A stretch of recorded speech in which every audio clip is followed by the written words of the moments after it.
Question में हमसे कह रहा है equal volumes of two immiscible liquids of density 2 rho and 4 rho respectively are filled in the vessel as shown in figure. Two small holes are punched at depth h by 2 and 2h respectively from the surface of the lighter liquid. If v1 and v2 are the velocities of efflux at these holes, then the ratio of v1 upon v2 is. First of all, we will discuss about the concept. What concept is being used here? तो हम बात कर लेते हैं concept की।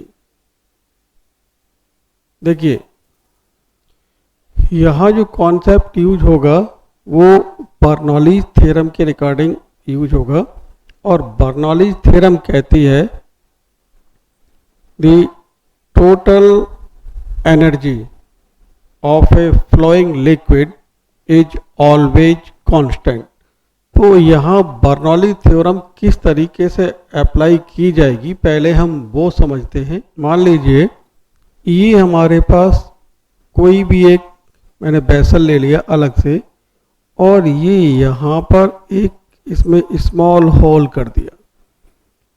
इसमें हमने एक ये कोई भी एक लिक्विड फिल कर दिया, और इस होल से यहाँ का जो हाइट है लेट वो h1 है, ये h1 हो गया। और इस पॉइंट को यानी जो होल है उसको हम सपोज कीजिए 2 पॉइंट मान रहे हैं, और इस फ्री सरफेस को हम 1 मान रहे हैं। जो होल का एरिया है that is very very small to the cross sectional area of the container.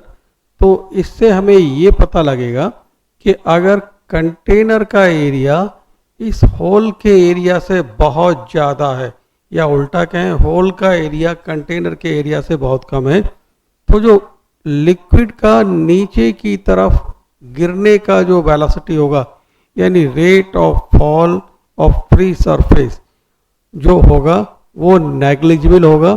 यानी यहाँ इस पॉइंट पर हम कह सकते हैं कि वेलोसिटी लगभग 0 होगी, और यहाँ 2 पॉइंट से जो वेलोसिटी निकलेगी लिक्विड का जो वेलोसिटी होगा उसको हमने v2 मान लिया, और इसी को हम कहते हैं वेलोसिटी ऑफ ई फ्लक्स। अब हम इसी 2 पॉइंट को रेफरेंस पॉइंट मानते हुए हम देखेंगे कि इस फ्री सरफेस का जो पोटेंशियल एनर्जी होगा, potential energy per unit volume, वो होगा रो जी h1। ये मैंने h1 लिखा है इसलिए, और क्योंकि वेलोसिटी 0 है तो यहाँ जो काइनेटिक एनर्जी होगी पॉइंट 1 पर, यानी इसको हम 1 पॉइंट से दिखा रहे हैं, तो काइनेटिक एनर्जी पॉइंट 1 पर 0 होगा। पोटेंशियल एनर्जी ये रो जी h1 होगा, और ऑब्वियसली ये ओपन है तो एटमॉस्फेरिक प्रेशर P ही होगा, यानी P नॉट कह दे। वैसे ही सेकेंड पॉइंट पर एटमॉस्फेरिक प्रेशर P नॉट ही होगा, और यहाँ जो काइनेटिक एनर्जी होगी वो होगी 1/2 रो v स्क्वायर, और ये रो जो है वो इस लिक्विड का डेंसिटी है। और इसी 2 पॉइंट के हमने बेस माना है, यानी 2 पॉइंट को हम रेफरेंस पॉइंट ले रहे हैं। तो जब रेफरेंस पॉइंट ही हमने 2 पॉइंट को लिया है तो ऑब्वियसली यहाँ पर जो पोटेंशियल एनर्जी होगी वो 0 होगी, इसलिए हमने लिख दिया EU 0। अब हम जब बर्नौली थ्योरम अप्लाई करेंगे तो बर्नौली थ्योरम कहता है पर unit volume total energy remains constant, means 1 point पर जितनी भी टोटल एनर्जी है उसको हम इस सेकेंड पॉइंट पर जितनी भी टोटल एनर्जी है उसके इक्वल कर दें। तो P नॉट 1 पॉइंट के लिए लिख रहा हूँ plus rho g h1 plus 0 is equal to, ये हो गया लेफ्ट साइड में जो मैंने लिखा है 1 पॉइंट पर टोटल एनर्जी, और सेकेंड पॉइंट पर टोटल एनर्जी हो जाएगा P नॉट यानी pressure energy per unit volume, और काइनेटिक एनर्जी 1/2 रो v square plus potential energy 0। अब समझने के लिए हम इस फ्री सरफेस को ए से दिखा रहे हैं और इस होल को हम बी से दिखा रहे हैं और इस होल को हम सी से दिखा रहे हैं। तो पहले हम बर्नौली थ्योरम अप्लाई करेंगे between points a and b. तो पहले मैं ए पॉइंट के लिए टोटल एनर्जी लिख रहा हूं।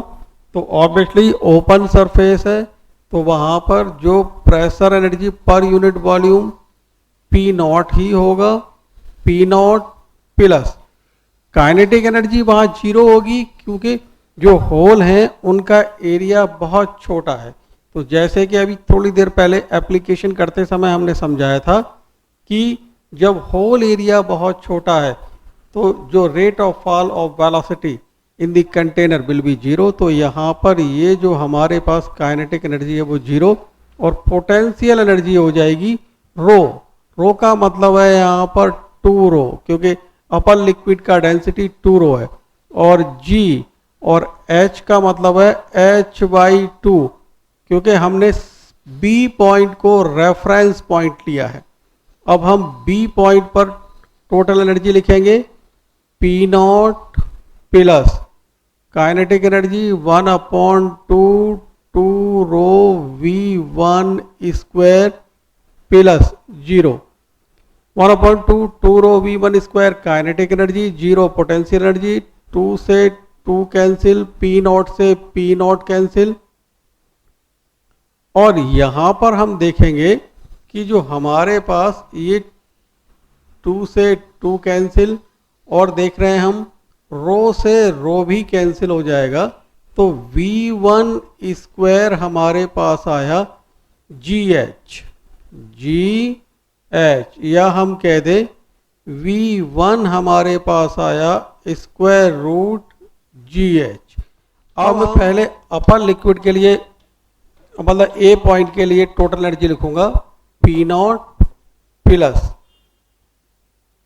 काइनेटिक एनर्जी 0, पोटेंशियल एनर्जी लिख रहा हूं अपर लिक्विड के लिए आएगा रो की जगह 2 रो, जी की जगह जी और एच की जगह एच आएगा यहाँ पर प्लस लोअर लिक्विड के लिए मैं पोटेंशियल एनर्जी लिख रहा हूं ये आएगा 4 रो की जगह जी और एच और इधर राइट साइड में हम सी पॉइंट के लिए लिख रहे हैं। सी पॉइंट को हमने रेफरेंस पॉइंट मान रहे हैं।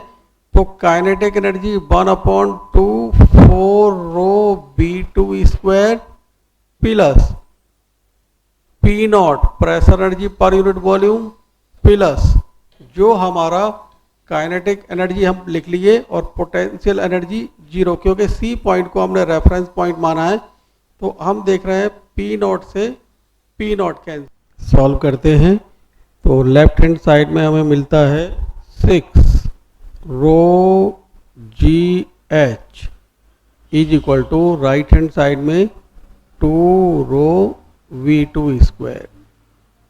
रो से रो कैंसिल और ये 3 टाइम्स तो हमारे पास ये B2 स्क्वायर आ जाएगा स्क्वायर 3GH और V2 आ जाएगा स्क्वायर रूट 3GH। हमसे पूछा जा रहा है V1/V2। तो V1 है हमारे पास स्क्वायर रूट GH और V2 है स्क्वायर रूट 3GH। तो ये GH कैंसिल हमें मिलता है 1/√3। यानी हम देख रहे हैं option B is correct option.